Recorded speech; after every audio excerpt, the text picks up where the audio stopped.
Evening guys, how you doing? I thought I'd just do a really super quick video talking about thinking of you, just to kind of hone in on some of the more difficult bits, and just so that you guys absolutely smash it when you do RPW. I'm going to move my chair down. There we go, that's better.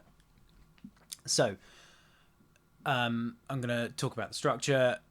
I'm going to talk about some of the specific riffs and stuff. I'm going to show you guys a very, very, very quick example of how you can EQ a track that you're playing along to have no bass on it, which makes practicing a lot easier. And it's handy to have if you ever need to do like videos for cover bands or playthrough videos or anything like that. So, and then I'm going to play the track through from start to finish. Apologies for the surroundings. I don't live in Abbey Road. This is my house. Welcome. Cool. So,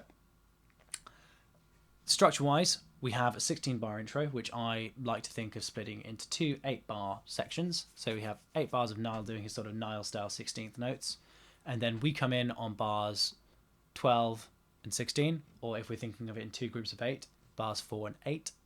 So that's that. Then we have a verse section for 16 bars. I know because I've counted. The score is abysmally written, and I'm going to write it up in proper notation for you guys very shortly.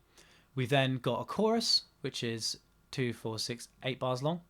Then we go back for verse 2, which is exactly the same. Then chorus 2, which is exactly the same. I have no idea why they've done a first and second time bar. If anyone can spot that, then feel free to pick me up on that. And then we basically have a sort of reintroduction. The only difference is that we don't play in that final bar leading into the final choruses. About that choruses section, it's basically a double chorus. I don't know why they've written it as an 8-bar chorus and then 8-bar chorus earlier on and then 4-bar choruses at the end. Obviously the original track fades, so ICMP's put an ending on it. Da-dum, ba-da-dum. Okay. So just be super aware of that. As you can see, I'm not using my Music Man. I'm using my 4-string jazz bass for demonstratory purposes, because it's just got less strings and it's easy for you guys to see what the heck I'm doing. In terms of tone, if you are using a passive instrument, try and make it sound like you're just using the neck pickup. So neck pickup and tone on full. These guys, this. Sorry, bridge pickup. Ugh. Bridge pickup and tone on full. Eliminate the neck pickup. The neck pickup. God, what's happening to me today? I'm totally losing the ability to speak.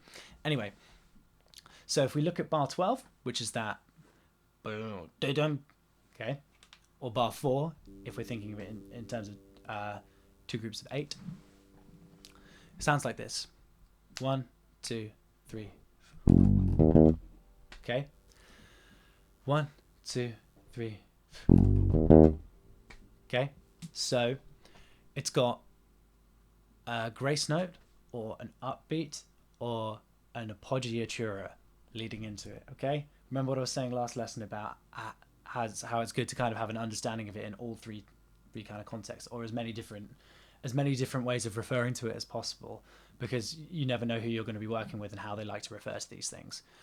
But it's an appoggiatura when it's on the beat, it's an acciaccatura when it's off the beat. So very, very, very quickly, this is an example of an appoggiatura. This one, 1, 2, 3, da-da, da-dum, da-dum, da-dum, that kind of sound. Acciaccatura precedes it. It's like the beat before.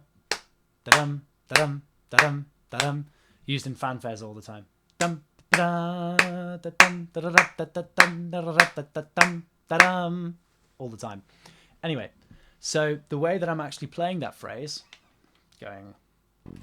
Oh, where's my volume? Okay, this is really, really, really, really hard to do. Like, physically, it's a complete nightmare. Because what you've got to do is you've got to hammer on into first note, and then you've got to slide down, and then you've got to play E flat there. Okay. Don't worry too much about getting stuck into that. But essentially what I'm doing is I'm hammering on from the F up to the G. I'm sliding down, and then playing E flat in the first position there. I'm going to put my chair back up so you can see my bass a bit better. Okay. Then in bar 16, you've got that kind of upbeat. 1, 2, 3, da da da da da. 1, 2, 3, da da da da da. So that's the rhythm. 1, 2, 3. Okay. 1, 2, 3. And so that E in brackets is kind of like a way of the transcriber saying, I think this note exists. So don't get too bogged down with it. I think it helps with the kind of overall groove and the feel.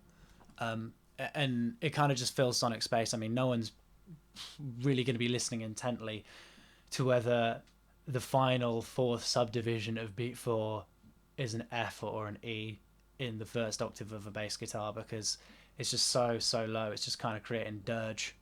Yeah, dirge is a real word for this kind of stuff. Not really, but yeah. So we've got that, and then it's leading into the verse, which again starts with this sort of appoggiatura idea. Move my seat up even more. So it's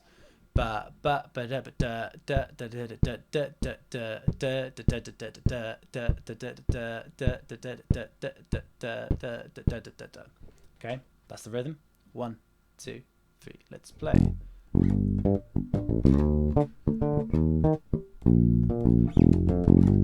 Okay, 1, 2, 3, 4.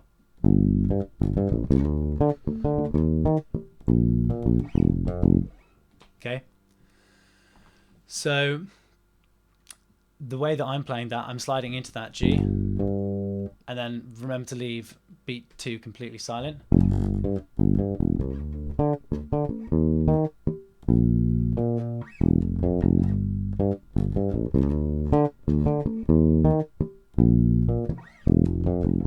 So let's have a look at bar 7 and 8 of that section.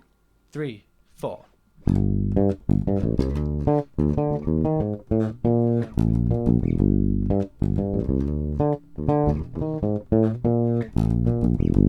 Okay, so it's quite tricky rhythmically. I would suggest playing it all down in this area of the bass.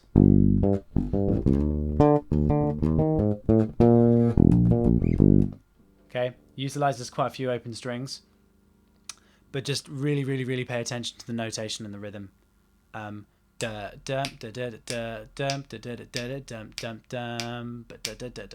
Okay, even though that A is kind of tied over to the B flat, I think you can probably get away with sliding it. And if you look at it closely, it's exactly the same rhythm as the upbeat that you had just before you came into the verse. So the very last thing I want to talk about in this section, guys, is how we get to that B flat that we can slide away from and give the proper, the what's my name moment, as I like to call it. So before we get into all that sort of cyclic stuff, again, you kind of want to have most of your focus down here, but you want the B flat to be up here. So what I actually do is I use an open A to get there. So going into the sort of B natural part of this cyclic phrase.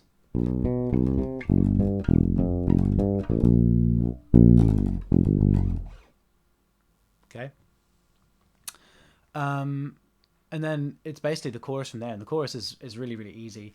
Again, you just want to play it back all in this first fret. The temptation is to play a G instead of an F on the E of beat 2. Just don't play a G, play an F. I'll count it in for you. 3, 4.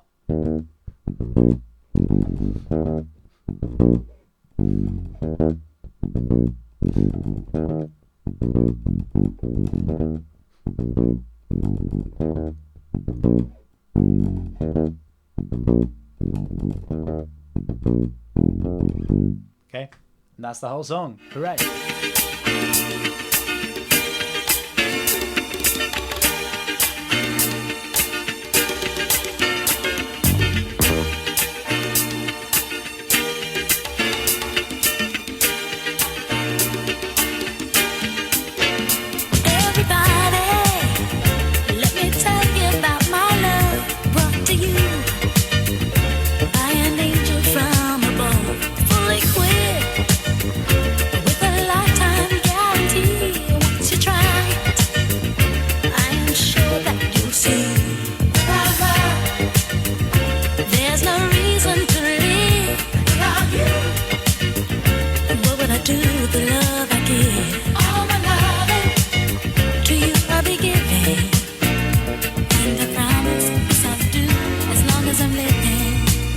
I'm thinking of you and the things you do to me.